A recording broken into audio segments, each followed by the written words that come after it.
Today's video ay ang celebration ng buwan ng wika sa aming school. So, panoorin nyo kung anong ganap. Please watch, like, and subscribe. Guys, bago mag-umpisa ang aming program ay ang speech ng aming principal. Yan, Pilipino mo masabihan nyo. So, taon-taon, pinagdiriwang natin ang buwan ng wika pambansa upang maalala, mapahalagahan ang wikang sinasalita ng halos lahat ng mga Pilipino. So, ito ay ginagawa upang pahalagahan ang lahat ng ginawa. Mawawala ang syempre ang pagpapakilala by grade.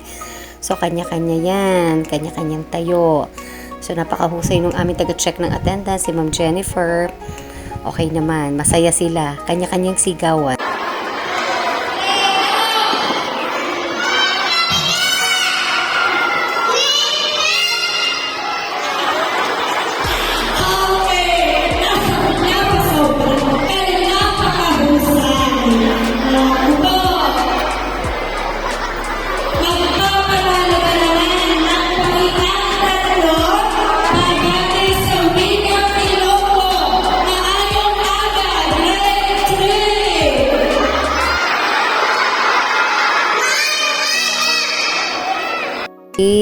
Ay may kanya-kanyang presentation sa unahan, may nasayaw, merong natula, may choral singing, masaya sila.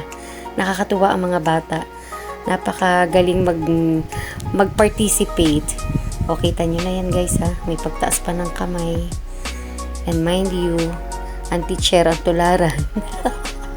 Hindi mawawala yan, ang model. Oh, yan, si Ma'am Abby, si Ma'am Leia. Mga batang grade 1 sila, tuwang-tuwa. Nakakatuwang tingnan. Kumbaga, itong aming celebration na ito ay hindi mahaba ang aming mga practice. Kumbaga, performance na pero practice agad. Yan, ang mga bata. Kami ay naka-Filipiniana dress nga pala. Kanya-kanya. Yan o. Yan. At sunod naman ito ay grade 2.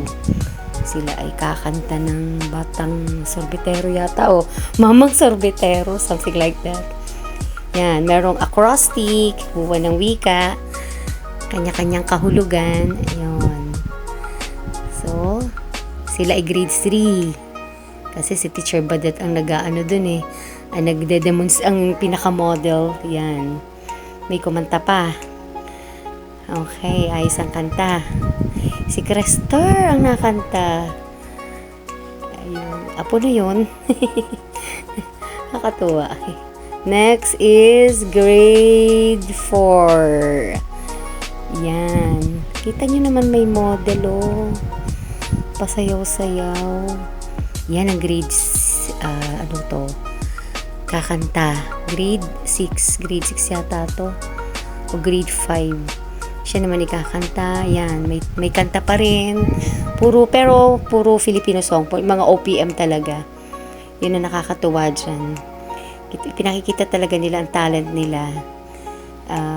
Sa biglaang program ay naka-ready sila. Nakabarong Tagalog. I mean, nakapangan. Kami naman to, mga teachers na. Kita nyo. Ako naman ay nakaano lang. Ang ginawa ko ay nagsuot lang ako ng malong. Puting blouse, tas malong. Yan na yun. Kaguluhan sa stage. Kung nga, hindi kami nagpatalo. Meron kaming pakanta. Ako'y isang Pinoy. Okay, nakakapay din naman yung katawan, no? Nakakatuwa.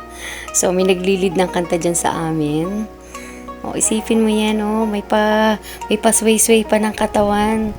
Just para lang ipakita sa mga bata na kami ay kasali din. Kami ay bahagi ng programa. Ang gaganda ng suot ng mga kasama. See? Mga modern Filipiniana. Ako yung nakamalong lang ako. Wala lang. Walang magkasya. Oh, waging-wagi. Nakakatuwa naman. Sobrang nakakatuwa talaga. Ako sa classroom, may nagdala ng pagkaing Pinoy. Ayan, puto kutsinta, merong puto, merong malagkit. So guys, yan, tigit-tigisan pinagtigit-tigisahan ko para makatikim lahat. Thank you so much for watching. Bye-bye. Salamat sa inyo.